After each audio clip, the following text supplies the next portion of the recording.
Hi everyone, I'm Tara and I'm a PhD student here at the University of Cambridge and a member of Lucy Cavendish College, and today I'm here to tell you all a bit about my PhD. My PhD focuses specifically on semiconductor quantum dots and using machine learning to measure and calibrate them so that we can build our future computers, quantum computers. The quantum computers, they have huge potential for the near future with the ability to perform complex calculations that our everyday computers just can't solve at the moment. But some of you may be wondering, why don't we have quantum computers now? What's holding us back? We're facing a lot of difficulties at the moment, and one of the problems that we have to overcome is the hardware.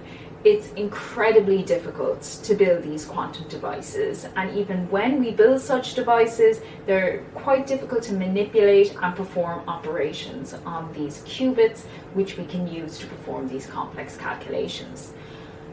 There are many ways also of building a quantum device, from ion traps, superconducting qubits, and even photons, even light.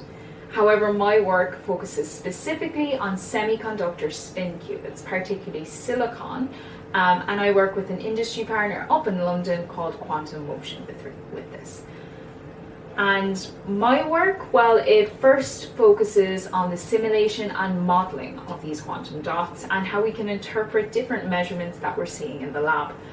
And this is really important because we have to develop a deeper understanding of the measurements that we're seeing, as well as make predictions about future experiments that we could do, which will help us a lot in the future. Another aspect of my PhD as well is using algorithms such as machine learning to measure, tune, and calibrate these quantum dots. Currently, we only have a few qubits, but even to manipulate a few qubits, it takes a huge amount of scientists and a huge team effort to measure and tune these devices.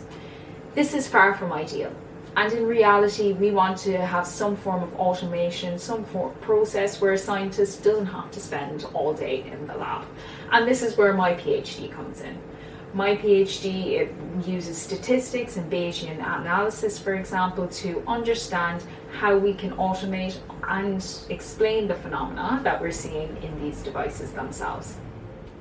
And I think the main thing I really love about my PhD is it's not just me. This is a huge effort from so many scientists in so many different backgrounds, from simulation and modeling teams to hardware teams to circuit teams. It's all a real team effort, which is what I really love, working with everyone, coming together and trying to build the computers of the future.